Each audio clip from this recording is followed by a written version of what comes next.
بالله من الشيطان الرجيم. بسم الله الرحمن الرحيم. وهم ينهون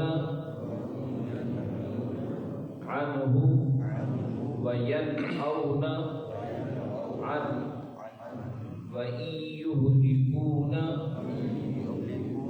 إلا أنفسهم وما يشعرون.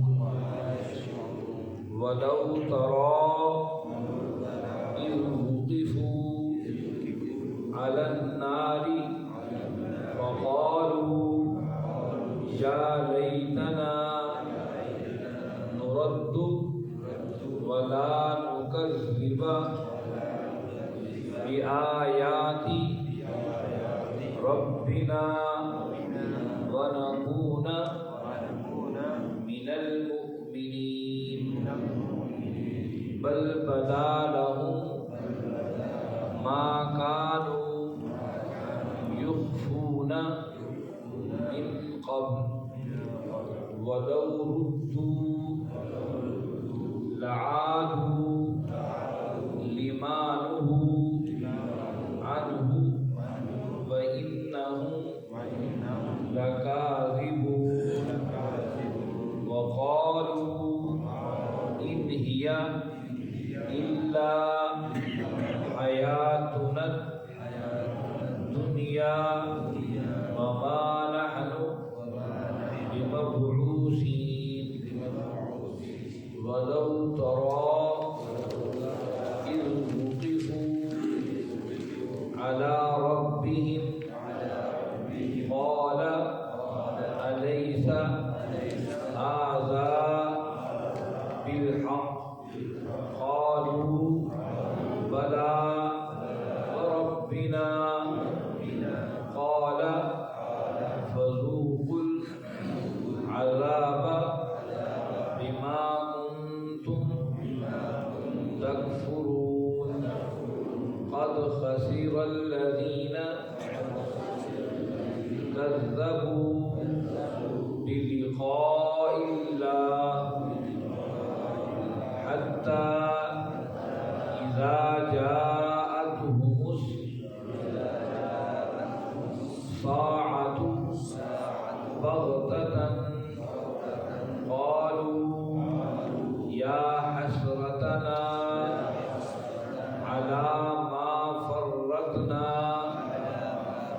فيها وهم يحملون أوزارهم على ظهورهم ألا ساء ما يزرون. صدق اللہ. عزیز ساتھیوں، تمام حمد و ثنا، تعریف و توصیف اس رحیم و کریم رب کے لیے جس کا رحم اور کرم ہر سو وسیع ہے. اس کا رحم اور کرم ہی ہے کہ ہم اس کے گھر میں اس کی کتاب کو سننے، سمجھنے اور سیکھنے کے لیے بیٹھے ہوئے ہیں. اس کے بعد لاکھوں کروڑوں درود و سلام اس نبی مہرباں پر جنہوں نے اللہ رب العزت سے حق کو پا کر ہم تک حق پہنچانے کا حق ادا کر دیا. عزیز ساتھیوں، 7واں پارہ ہے، سورۃ الانعام ہے. سورۃ الانعام کی ہم نے 25 آیات پڑھ لی. گزشتہ آیات بینات میں ہم نے یہ پڑھ اور سن آئے کہ اللہ رب العزت نے ارشاد فرمایا کہ اللہ رب العزت قیامت کے دن جب سب لوگوں کو اکٹھا کریں گے، انہیں کہیں گے لاؤ بھائی این شرکاؤکم، کہاں ہیں وہ تمہارے شرکا جن پر تمہیں بڑا یقین اور زعم تھا کہ یہ ہمیں بچا لیں گے، دنیا اور آخرت میں ہمارے وارث بنے ہوئے کہاں ہیں وہ؟ اللہ پکاریں گے. پھر یہ مشرک لوگ وہاں پر بھی اپنی چال بازیوں سے نہیں جائیں گے. وہ کہیں گے ربنا وما کنا مشرکین، اللہ ہم نے تو شرک کیا ہی نہیں. یعنی کہ ایسے یہ دماغی لحاظ سے اس طرح ہٹ درم ہوں گے کہ وہاں پر بھی انکار کریں گے.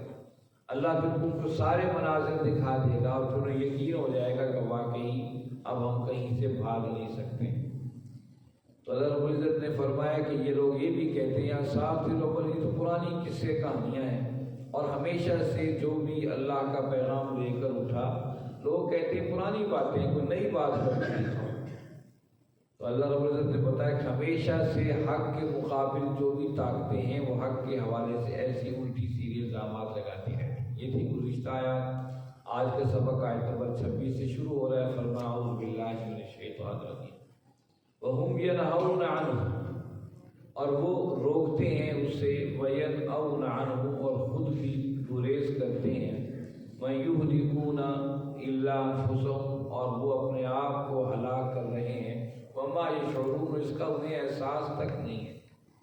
یہ کیسے لوگ ہیں؟ اللہ رب العزت کے بارے میں بتایا کہ یہ ایک تو لوگوں کو روک رہے ہیں، اصل میں روکتے کیوں ہیں؟ ایک بات پتہ چل جاتی ہے، پتہ بھی ہے وہ بات سچی ہے، روکتے اس لیے تھے۔ مشرکین عرب کے روکنے کی وجہ یہ تھی، وہ سمجھتے تھے کہ ہماری سرداریاں چلی آئیں، حبشہ کا کالا بلال پھر ہمارے ساتھ بیٹھا کرے گا، پھر عمر ابن خطاب جیسا شخص اپنے خیمے میں بیٹھا تحریر لکھ رہا ہو کہ کون کون روم اور ایران کے محاذوں پر جانے والے ہیں، اور ابو سفیان اور بڑے بڑے حکیم ابن حزام جیسے بڑے بڑے مکہ کے سردار لائنوں میں کھڑے ہیں کہ ہم بھی اپنا نام درج کروائیں۔ اتنے میں اطلاع ملتی ہے کہ بلال آ گئے، اور اسی وقت عمر فاروق رضی اللہ عنہ 22 لاکھ مربع میل حکمران اپنے قلم کو چھوڑ کر خیمے سے باہر نکلتا ہے، یا سیدنا بلال، یا سیدنا بلال، وہ ہمارے سردار بلال، اینا کدھر ہو، اور بلال کو سینے سے لگاتے ہیں۔ اس پر کہنے والے کہہ رہے دیکھو یہ کالا کروٹا ہم سے بڑا ہو گیا، ہم مکہ کے قریش کے عرب کے سردار، اور ہمارے ناموں سے دنیا دہل جاتی تھی، اور یار اس کو عزت مل رہی ہے، ہم ابھی دھوپ میں کھڑے۔ اور عمر فاروق رضی اللہ عنہ کے کان اس بات کو سن لیتے ہیں، آپ پکارتے ہیں کہ سنو، جب محمد کریم صلی اللہ علیہ وسلم ہمارے آقا اور مربی رہنما پکار رہے تھے، تم لوگ کس صف میں کھڑے تھے اور بلال کس صف میں کھڑا تھا؟ اس صف کو دیکھو، آج اس صف نے بلال کو قدر و عزت و عظمتیں دی ہیں کہ مجھے کام چھوڑنے پر مجبور ہو کر میں آگے نکل بڑھ کر بلال کو سردار کہہ کے سینے سے لگا رہا۔ یہ وہ چیز تھی جس سے عرب کے لوگ ڈر رہے تھے۔ ابو جہل، اخنس بن شریح، ولید بن مغیرہ جو بڑے بڑے سردار تھے کہ ہمیں ان نیچ لوگوں کو، ان کمی لوگوں کو اپنے برابر بٹھانا پڑے گا، اگر ایسا ہو گیا تو پھر ہمارے حقوق میں پانی کون بھرے گا؟ یہ بات کہی تھی کسی بہت بڑے جاگیردار نے، جب انگریز انہیں سکول دے رہا تھا تاکہ شعور آگاہی آئے۔ انگریز کے زمانے میں بہت بڑا جاگیردار تھا، اس نے کہا اگر یہ پڑھنے لگ گئے، تعلیم پڑھنے لگے تو ہمارے حقوق میں کون پانی بھرے؟ یہ اتنی بڑی بات کہہ کر مسلمان بھی رہے، نکاح بھی اسلامی طریقے سے ہوئے، جنازے بھی اسلامی طریقے سے ہوئے، اور یہی بات کفار کہہ رہے تھے، ان کو ہم کافر کہتے ہیں۔ اس لیے حالی نے کہا نا، بڑی پیاری بات کی کہ مسلمانوں کے لیے سارے راستے کھلے ہیں، کلمہ پڑھے جاؤ، سب کچھ کیے جاؤ۔ یہ مکہ کا کافر سمجھتا تھا کہ اسلام قبول کر لینے کے بعد ہماری سرداریاں نہیں رہیں گی، سرداری چلے گی تو محمد کریم صلی اللہ علیہ وسلم کی چلے گی۔ جس کو محمد کریم حق کہہ دیں گے، آمنا وصدقنا، اسی کو حق ماننا پڑے گا، اسی کو سچ ماننا پڑے گا۔ اور قرآن پکار رہا تھا آقا کریم صلی اللہ علیہ وسلم کی زبان سے، انما المؤمنون اخوۃ، سب بھائی بھائی، المسلم اخو المسلم، مسلمان مسلمان کا بھائی۔ جب بھائی ہوتا ہے تو پھر ایکول زندگی ہوتی ہے، برابری کی زندگی ہوتی ہے، کوئی بڑا چھوٹا نہیں ہوتا ہے۔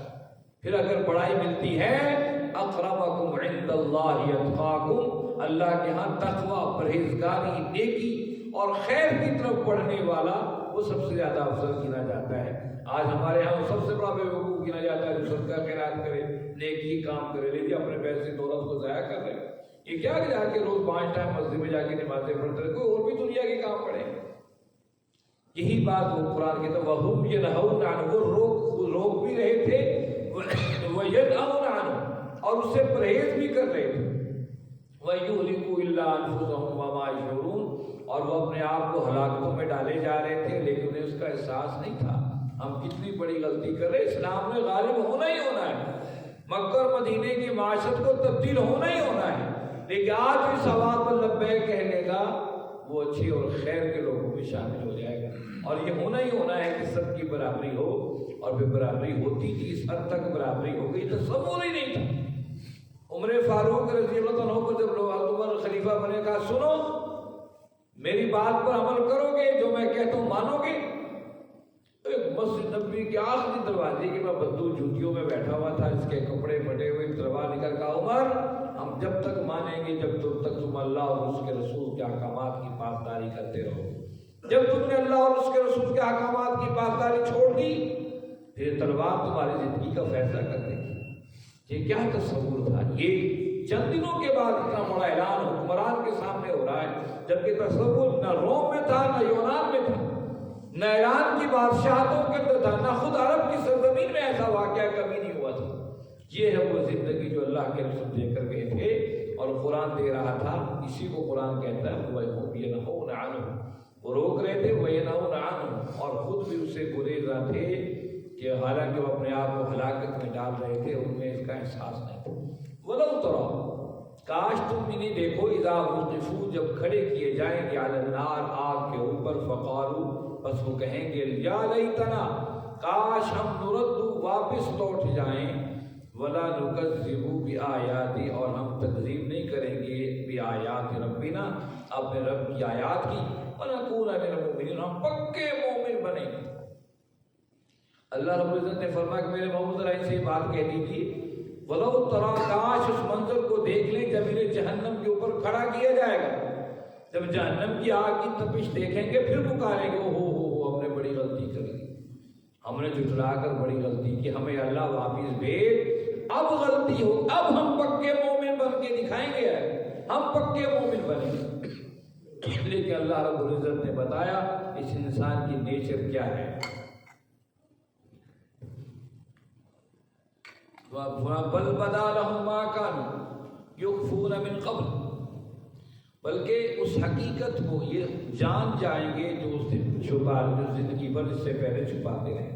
ولو ردوا لعادوا، ولو اگر انہیں لوٹا بھی دیا جائے، لعادوا لما نهوا عنه وانهم لكاذبون، اور یہ پلٹ آئے دنیا کی زندگی کے اندر، تب بھی انکار کر دیں گے، یہ اسی عادتوں کو جو ماضی کے عادتیں کرتے ہیں انہی عادتوں کی پجاری کریں گے، وانهم لكاذبون، اس کو جھٹلا دیں گے۔ یعنی اگر یہ کہہ رہے ہیں تھوڑی سی آسائشیں مل گئی یہ پھر انکار کر دیں۔ انسان کی نیچر ہے آسائشوں کے اندر دکھوں کو بھول جاتا ہے۔ اللہ رب العزت نے فرمایا جہنم کی تپش تو دیکھ رہے ہیں، لیکن اگر دنیا میں بھیج دیں گے، دوبارہ انہیں کی اس قول کے مطابق بھیج بھی دیں، پھر یہ اس کا انکار کر دوبارہ یہی عادتیں کر کے آئیں۔ وقالوا، اور انہوں نے کہا ان ہی الا حیاتنا الدنیا، بس یہی دنیا کی زندگی ہے، وما نحن بمبعوثین، کوئی مرنے کے بعد زندہ اٹھنا یہ کوئی تصور نہیں، غلط ہے۔ اچھا اس زمانے میں بھی اور آج کے زمانے میں بھی یہ تصور انسانوں کے اندر موجود ہے۔ عرب کے جو بعض مشرک تھے وہ مرنے کے بعد کی زندگی مانتے تھے کہ مرنے کے بعد بھی رب کے سامنے جانا ہے، لیکن بعض مشرک ایسے تھے وہ کہتے ہیں مر کے مٹی ہو جانا ہے، پھر کون آگے جائے گا۔ آج بھی دنیا کے اندر بعض انسانوں کا دعویٰ یہی ہے، جنہیں ہم دہریہ یا کمیونسٹ کہتے ہیں، کہ بس یہ دنیا چل رہی ہے، مسافر خانہ چل رہا ہے، جیسے بس میں کوئی سوار ہو گیا، کوئی اتر گیا، کوئی سوار ہو گیا اتر گیا، یہ بس چلی جا رہی ہے، اس میں سواریاں چڑھ رہی ہیں اور اپنے اسٹیشن کو اتر رہی ہیں، بس اور کچھ بھی نہیں۔ اور یہی قرآن کا وقالوا، وہ یہ کہتے ہیں ان ہی الا حیاتنا الدنیا، بس یہ دنیا کی زندگی ہے، وما نحن بمبعوثین، ہمیں دوبارہ جی کر نہیں اٹھنا ہے۔ یہ فلسفہ بھی بڑے، یہ فلسفی قسم کے لوگ ہوتے ہیں، فلسفے کے ذریعے انسانوں کے دماغ کو گمراہ کر دیتے ہیں۔ حضرت علی رضی اللہ عنہ کے پاس ایک شخص آیا، اس نے کہا علی عجیب بات، ہم صحیح نہیں، مزے میں نہیں، نہ کوئی پابندیاں ہیں، نہ حلال کی نہ حرام کی، نہ کوئی سلسلہ ہے، نہ کوئی آزادی زندگی جی رہے ہیں، آپ لوگ دیکھو کیسی مشکل زندگی، یہ حلال ہے یہ حرام ہے، پھر یہ حلال و حرام کے بعد سخت گرمیوں میں آپ ظہر اثر کی نمازیں مسجد میں جا کے پڑھتے ہیں، سخت سردیوں میں وضو کر رہے ہیں، یہ کیا ہے؟ ساری دنیا ہے، یہ چل رہی ہے، چلتی جائے گی، کہاں مرنا ہے، کہاں قیامت آنی ہے، کیسے اپنے آپ کو مشقتوں میں ڈالا ہوا ہے۔ آج بھی بعض لوگوں کے یہ نظریات ہیں، وہ کہتے ہیں یہ مذہبی لوگوں نے تو اپنے آپ کو دماغوں میں شکنجے ڈالے ہوئے ہیں، اور ایک عجیب قسم کی سوچ پہ آزادی کرو، آزادی منش آزادی، اور اس آزادی کی جد و جہد دنیا واقعی کر رہی ہے۔ برطانیہ کے اندر تقریباً 40,000 افراد نے وہاں کی عدالتوں میں کیس دائر کر رکھا ہے۔ اس طرح کے جانور دنیا کے اندر آتے ہیں، بغیر لباس کے پھرتے چلتے ہیں۔ ہم بھی تو ایسے ہی پیدا ہوئے تھے، ہمیں کپڑوں کی قدریں کس نے لگائی ہیں؟ مذہب نے لگائی ہیں۔ یہ انسانی فکر کی آزادی پر قدریں لگائی گئی ہیں، اس لیے ہمیں بھی آزادی ہو، جانوروں کی طرح ہم بھی کپڑے اتار کر پھریں اور چلے پھریں۔ اور اس پر وہاں پر اس طرح وہاں پر ہم جنس پرستی کو دنیا میں گورنمنٹ حکومتوں نے عدالتوں نے جائز قرار دے دیا، ایک وقت آئے گا اس کو بھی عدالتیں مان جائیں گی، ہاں بھی ٹھیک ہے۔ لیکن اس کے مقابلے میں اسلام انسان کو انسان بناتا ہے، جانور نہیں بناتا۔ ابھی سوال امیر المومنین علی بن ابی طالب رضی اللہ عنہ سے پوچھا گیا، حضرت علی رضی اللہ عنہ بالکل ٹھیک، تمہاری بات بالکل سچ ہے، دماغ میں بڑی سمجھداری کی بات ہونے کی، لیکن یہ بتاؤ اگر وہ قیامت کا دن آ ہی گیا، اس کے تم کہہ رہے نہیں آنا، شک کی بات ہے نا کہ نہیں، اگر وہ آ ہی گیا اس شک کو لے لے، آ گیا پھر کیا کرو گے؟ تم کہاں کھڑے ہو گے، میں کہاں کھڑا ہوں؟ تم کہہ رہے ہو کہ نہیں ہے، شک کی بنیاد پہ نہیں ہے، کہہ رہے ہو اگر فرض کیا وہ دن آ گیا تو پھر؟ اس نے کہا بات تو صحیح ہے، آ گیا تو پھر تو ہم پھنس جائیں گے۔ تو کہنے کی بات یہ ہے کہ آج یہ یقین ہمارے مسلمانوں کے اندر بھی بڑا کم ہوتا چلا جا رہا ہے۔ وہ کہتے ہیں جہاں میٹھا اگلا کہیں میٹھا، جو کچھ اسی میں ہپ ہپ کر لو وہ ٹھیک ہے، آگے کچھ نہیں۔ خلیفہ مہدی کا دور ہے، یہ تیسرا عباسی خلیفہ تھا۔ بنو امیہ نے تقریباً 100 سال 98 سال حکومت کی، اس کے بعد تختہ الٹا، بنو عباس آ گئے، تقریباً 400 سال تو حکمرانی کی۔ تیسرا جو بادشاہ تھا مہدی اس کا نام تھا۔ اس سے پہلے جو بادشاہ تھے وہ بڑے سفاک تھے، بڑے سخت ترین عباسی حکمران تھے، یہاں تک کہ علویوں کو بھی قتل کیا انہوں نے، اور آل سادات کو بھی خوب قتل کیا، کیونکہ عوام الناس میں دونوں کے حوالے سے نرمی پائی جاتی تھی۔ وہ سمجھتے تھے کہ یہ اگر نرمی پائی گئی تو ہماری حکمرانی کو خطرہ ہے۔ تو مہدی تیسرا حکمران بنا تو دل کا نرم تھا، اس نے عام معافی کا اعلان کر دیا کہ علویوں کو جو قید ہے رہا کر دیا جائے، فاطمہ رضی اللہ تعالیٰ عنہ کے اولاد میں سادات ہیں انہیں رہا کر دیا جائے، کوئی ان پر قید کچھ نہیں ہو۔ بڑا نرم دل آدمی تھا۔ اس زمانے میں فلسفہ بڑی ترقی کر رہا تھا، یونان کے اندر بڑا فلسفہ اور روم کے اندر بڑا فلسفے کے چرچے تھے۔ تو ایک بہت بڑا فلسفی مہدی کے دربار میں آپ پہنچا، اس نے کہا مہدی میرے سوالوں کے جواب دو۔ اب سوال پوچھے جا رہے ہیں اور علماء بیٹھے ہوئے ہیں، سب گونگ ہیں۔ اس نے کہا میں نہیں مانتا فلسفہ، میں نہیں مانتا خدا ہے، تم دلیل سے ثابت کرو، قرآن سے ثابت نہیں کرنا ہے، نہ تم حدیث سے ثابت کرنا، وہ تم ثابت کر لو گے، عقل سے ثابت کرو۔ میں کہتا ہوں خدا نہیں، تم ثابت کرو عقل سے خدا ہے۔ خلیفہ ہارون رشید جو دربار کے اندر علماء تھے اس کو اکٹھا کیا، وہ سارے کے سارے اس سوال کا جو سوال کا جواب دیتے وہ رد کر دیتا، یہ بات ہی کوئی نہیں، بات ہی کوئی۔ خلیفہ ہارون رشید نے آخر کہا کہ وہ خلیفہ مہدی نے کہا، ہارون رشید کے باپ تھا مہدی، تو خلیفہ مہدی نے کہا کہ کیا کیا جائے؟ کسی نے کہا اس وقت امام ابو حنیفہ رحمۃ اللہ علیہ تعالی وقت کے بہت بڑے امام اور فقیہ ہیں، تو ان کو بلایا جائے۔ اب دریائے دجلہ یہ بہتا تھا بغداد کے اندر، دجلہ کے ایک سائڈ پر جو ہے ان کی بادشاہت کی بڑی بڑی عمارتیں تھیں، تو دجلہ کے دوسری سائڈ کے اوپر یہ عام آبادی تھی۔ ہمیشہ سے حکمرانوں نے امیر اور غریب کا فرق برقرار رکھا ہے، اور یہ اسلام ہمیشہ فرق کو مٹانے کے لیے آیا۔ انہوں نے کہا جی وہاں سے بلایا جائے امام حنیفہ رحمۃ اللہ علیہ کو۔ آخر میں امام حنیفہ رحمۃ اللہ علیہ کو پیغام دیا۔ رات اس نے کہا میں جو دہریہ تھا جو خدا کو نہیں، مطلب رات اسی وقت ہی لے کر آؤ، تقریباً شام عشاء کی نماز کے بعد کا وقت ہوگا۔ تو بادشاہ نے حکم دیا اپنے ملازم کو کہ جاؤ بلا لو۔ اب دہریہ بھی انتظار میں ہے کیا پیغام لے کر آتے ہیں۔ ملازم آگے کہا کہ امام حنیفہ فرماتے میں آ جاتا ہوں۔ 8 بجے کی انتظار کرتے کرتے کرتے وہ 8 کیا 9 کیا 10 کیا 12 11 اور 1 اور 2 ہو گئے، 3 بجے کا ٹائم ہوا نا، تو امام حنیفہ رحمۃ اللہ تیزی سے محل میں آ گئے۔ اس سے پہلے وہ دہریہ قائل کر چکا تھا کہ بھائی نہ خدا ہے نہ خدا کا وجود ہے، تم نے 8 بجے عشاء کے وقت بھیجا تھا، اب آدھی رات گزر گئی ہے، صبح ہونے کو ہے، اور تمہارا تو وہ آیا ہی نہیں عالم دین جو مجھ سے بات کرتا، وہ ڈر گیا ہے، وہ میری باتوں کا جواب نہیں دے سکتا۔ سارے پریشان کے بعد اس کی ٹھیک ہے، اور قریب تھا کہ مہدی بھی پریشان تھا کہ اگر ابو حنیفہ نہیں پہنچتے ہیں تو یہ تو جیت جائے گا، تو لامحالہ اس کی فکر کو تسلیم کرنا پڑے گا۔ آخر 3 بجے امام حنیفہ رحمۃ اللہ تہجد کے قریب وقت ہوا تو آپ پہنچ گئے۔ دونوں آج بادشاہ نے اٹھ کر احترام کیا، علماء کہ یہ بادشاہ جیسے بھی تھے، امیہ کے بادشاہ ہوں یا عباسی خلفاء ہوں، اپنے گنوں کے پورے تھے، لیکن علماء کا احترام کرتے تھے، کیونکہ علماء کا احترام عوام الناس میں ہمیشہ رہا ہے۔ اور میں نے آپ کو بتایا ہے کہ تلوار اور مذہب، یہ 2 چیزیں حکمرانوں نے ہمیشہ اپنے ہاتھوں میں رکھی، تاکہ اگر جو طاقت سے مانتے انہیں مٹھی میں رکھا جائے، جو مذہب سے ڈر کے ہماری بات مانے انہیں مٹھی میں رکھا جائے۔ ہمارے حکمران بھی ایسے کرتے ہیں، سالوں کے بعد ایک بات کو اسلام کی کر دی، ہماری پوری عوام کو سالہ سال اس جملے کو یاد کرتی رہتی ہے، دیکھو اس نے فلاں جگہ یہ بات کہی تھی، فلاں جگہ یہ بات۔ باقی 24 گھنٹے کی زندگی اللہ اور اس کے رسول کی نافرمانی میں گزرتی ہے تو گزر جائے، عوام الناس کو اس کی پرواہ نہیں ہے۔ اور وہ بھی بڑے سیانے ہیں، وہ کہتے ہیں ٹچ لگاؤ اسلام کا تو اپنا ماحول بناؤ، نہیں تو وہ کوئی بات نہیں۔ تو اب اس نے بلا لی، امام حنیفہ اٹھ کر احترام کیا، سارے لوگ کھڑے ہو گئے، بڑی عزت سے بٹھایا، کہا امام صاحب لیٹ کر دی، فرمایا ہو کیا بتاؤں میں، ایک عجیب واقعہ ہو گیا، بڑا ہی عجیب واقعہ، میں حیران ہوں، زندگی میں نے ایسا واقعہ نہیں دیکھا۔ اس واقعے کی وجہ سے مجھے لیٹ ہوئی۔ اب انہوں نے اس طریقے سے نقشے کھینچا کہ سب اصل بات کو بھول گئے، اور اس عجیب و غریب بات جو ابو حنیفہ بتانا چاہتے تھے رحمت اللہ علیہ، توجہ ان کی طرف ہو گئی۔ اب اشتیاق پیدا ہوا کہ ابو حنیفہ وہ جلدی بتائیں وہ بات کیا تھی عجیب و غریب جو ابو حنیفہ رحمت اللہ علیہ جیسی شخصیت کو بھی حیران کر گئی۔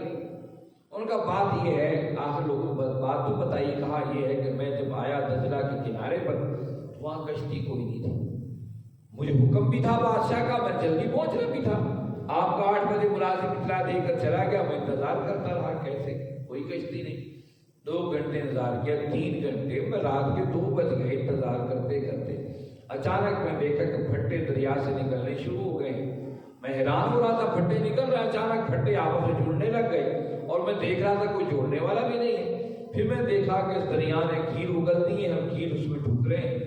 پھر میں دیکھا کہ اس کشتی میں کچھ سوراخ بھی ہیں، اچانک روغن نکلا اس دریا میں سے، اور روغن لگ گیا، کشتی تیار ہو گئی، اور جلدی جلدی میرے پاس آ کے جھک گئی۔ مجھے پتہ چل گیا یہ کشتی مجھے بٹھانا چاہتی ہے، میں بیٹھ گیا، پانی جو کو بہاؤ مخالف سمت پہ تھا، کشتی مخالف سمت پر بغیر ملا کے چلتی ہوئی یہاں پر پہنچی، اور پھر یہاں میں پہنچا ہوں اس وقت، اور یہاں آپ کے پاس پہنچا۔ دہری نے کہا کہ بادشاہ سلامت، آپ کا جو امام ہے، جو فصیح و بلیغ آپ کا رہنما ہے، یہ تو غیر سنجیدہ بندہ ہے، کتنی غیر سنجیدگی سے بات کر رہا ہے، کہ کشتی بن گئی ہے اور کیل ٹھک گئے ہیں، اور جو ہے وہ سارا جو روغن لگ گیا ہے، اور اٹھی کشتی لے کر یہاں پر آ گئی ہے۔ اور سر بات تو تم نے بڑی بدے کی ہے کہ واقعی یہ غیر سنجیدگی کی بات ہے، کشتی خود کیسے پھٹے دریا سے نکل آئے، خود کیسے جڑ گئی، خود کیسے کیل ٹھک گئے، یہ بات ہے۔ لیکن اس پر غیر سنجیدگی نہیں ہے کہ وسیع و عریض آسمان، یہ پھیلا ہوا زمین، اور اس پر رنگ کے بہاریں، یہ نشوونما درخت اور ساری چیزیں یہ بغیر بنائے کہ بنانے والے کی بن گئی۔ ایک چھوٹی کشتی کی میں نے بات کی، تمہیں غیر سنجیدہ بات نظر آئی، یہ پورا نظام کائنات جو چل رہا ہے، اس کو تم اتنی بڑی بات کہہ رہے ہو بغیر بنانے والے کی بن گئی ہے، تو یہ غیر سنجیدگی کی بات نہیں ہے۔ تحریر یوسف کلمہ پڑھ لیا، اشہد ان لا الہ الا اللہ واشہد ان محمد عبدہ ورسولہ۔ واقعی بات تو صحیح کہ جب کشتی نہیں بن سکتی، نظام کائنات کیسے بن سکتا ہے؟ تو قرآن آج بھی ان کے سامنے کہتا ہے کہ سمجھتے دنیا کی زندگی بس ہے، آخر کوئی کچھ بھی نہیں ہے، نہ ہم نے مرنا نہ جینا ہے۔ وَلَوْ تَرَىٰ إِذْ وُقِفُوا، اگر آپ دیکھ لیں وہ اذا وقفوا، جب وہ کھڑے ہوں گے اپنے رب کی بارگاہ میں، قَالَ أَلَيْسَ هَٰذَا بِالْحَقِّ، اللہ پوچھیں گے کیا یہ حق نہیں ہے؟ آج میں تمہیں انبیاء کو بھیجا تھا، محمد کریم صلی اللہ علیہ وسلم کو بھیجا تھا کہ آخرت کی زندگی، اب بتاؤ أَلَيْسَ هَٰذَا بِالْحَقِّ، یہ حق نہیں ہے کہ آج تم میری بارگاہ میں آ کر کھڑے ہو گئے ہو؟ قالوا، وہ کہیں گے بلا، کیوں نہیں، وَرَبِّنَا، اے ہمارے رب، بالکل آپ نے سچ کہا۔ قَالَ فَذُوقُوا الْعَذَابَ بِمَا كُنتُمْ تَكْفُرُونَ، قال فرمایا جائے گا تم پر چکھو عذاب کو، بما کنتم تکفرون، جو دنیا میں تم کفر کرتے رہے، انکار کرتے رہے۔ قد خسر الذین کذبوا بلقاء اللہ، قد یقینا خسر الذین، ناکام ہوئے، خسارے میں ہو گئے وہ جنہوں نے جھٹلایا بلقاء اللہ، اللہ کی ملاقات کو، حتیٰ یہاں تک کہ اذا جاءتہم الساعۃ، کہ آج جائے قیامت بغتۃ، اچانک، اور وہ یہ کہیں کہ یا حسرتنا، اے ہماری حسرت، علی ما فرطنا فیہا، ہم کیسے ڈٹے رہے غلط کاموں پر، وہم یحملون، اس دن وہ اٹھائیں گے اوزارہم، اپنے بوجھوں کو، علی ظہورہم، اپنی پیٹھوں پر، الا، آگاہ رہو، ساء، کتنا برا ہے، ما یزرون، جو اس دن اپنے کندھوں پر اپنے بوجھ کو اٹھائے ہوئے۔ اس آیت میں بتایا کہ کیسی بری بات ہے، کیسی عجیب بات ہے، ناکام ہو گئے تو اللہ سے ملاقات کئی کاری۔ یاد رکھو، آخرت کا ماننا انسان کی زندگی کو نیکی اور خیر کی طرف لے جاتا ہے۔ آخرت کی سوچ کو ہم نکال لیں، کوئی انسان اچھے کام نہیں کرے، اس لیے آخرت کو مد نظر رکھیے۔ میں اکثر کہتا ہوں، سونے کو دیکھ لیجیے، روز آپ ہم سوتے ہیں، اس کو اللہ نے، اللہ کے نبی صلی اللہ علیہ وسلم، اس کو بھی موت قرار دیا۔ اللہم بسمک اموت و احیا، آپ اس کی دعا کیا پڑھائے بتائیے؟ اللہ کے نبی صلی اللہ علیہ وسلم، اللہ تیرے نام سے مرتا ہوں، تیرے نام سے زندہ ہوں۔ اموت، اس کو موت کا، روز ہم موت کے نقشے کو دیکھتے، روز، کبھی ہم نے توجہ ہی نہیں کی۔ اور پھر جب اٹھتے ہیں دعا پڑھتے ہیں، الحمدللہ الذی احیانا بعد ما اماتنا، اللہ تو نے ہمیں زندگی دی مرنے کے بعد، وإلیہ النشور، ایک اسی طریقے سے ہم سب اکٹھے ہو کر مرنے کے بعد ہم اکٹھے ہو کر تیری بارگاہ میں جائیں گے۔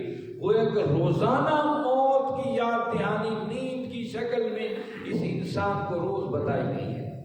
اور سردیوں میں کہتا ہوں اکثر کہ یہ تو زیادہ بڑے مؤثر انداز کے سردیوں میں اٹھنا، آپ رضائی اوپر لیے ہوئے ہیں اور رضائی کو اتار کر آپ نیند سے جاگتے ہیں، بستر سے اترتے ہیں، اسی طرح آپ کو قبریں پھٹیں گی اور اسی طریقے سے رضائی اتارتے ہیں، اس طریقے سے قبروں کو اوپر سے ہٹا کر آپ کو رب کی بارگاہ میں لے جایا جائے۔ کہا جو جھٹلایا اللہ کی ملاقات کو، ساعتاً بغتتا، کہ اچانک آ جائے گی موت۔ ساعت قیامت کو کہتے ہیں، ایک حدیث میں ہر انسان کی قیامت اس کے مرنے کے بعد شروع ہو جاتی ہے، اور یوم الساعہ، اس کے بڑی قیامت کو بھی کہا گیا، جو پوری دنیا کی انسانیت سب ختم ہو جائے گی۔ بغتتا کہتے ہیں اچانک۔ قالوا یا حسرتنا، جب وہ کہے گا اے حسرت، علی ما فرطنا فیہا، ہم ان فضول کاموں میں ڈٹے رہے اور لگے رہے، اللہ کہے گا وہم یحملون اوزارہم علی ظہورہم، اب ان کے گناہوں کو ان کی پیٹھوں پر لا دیا جائے۔ اچھا، آج ہم جانتے ہیں اس ڈیکس کو اپنے کندھے پہ اٹھانا تو وزنی لگتا ہے، تو گناہ کو اٹھایا جائے گا۔ گناہ کیا ہے اس کی تو ہمیں سمجھ بھی نہیں آتی، اس کو پیٹھوں پر کیسے لاد کے جایا جائے؟ جب یہ قرآن اتر رہا تھا اس وقت یہ سوچنا مشکل کام تھا کہ واقعی یہ چلو ہم وزن لکڑی دیکھ لیں، لوہا دیکھ لیں، اس کو اٹھا کے لے جانا تو مشکل کام ہے، گناہوں کو اٹھانا یہ تو کوئی ایسا مشکل کام نہیں۔ گناہ کیا ہے؟ کچھ بھی نہیں۔ قرآن دیکھیے کیا کمال ہے۔ قرآن میں نے کل بھی کہا تھا کہ جدید دور پہ جدید نظام کی بات کرتا ہے، اس نے کبھی پرانی باتیں نہیں کی۔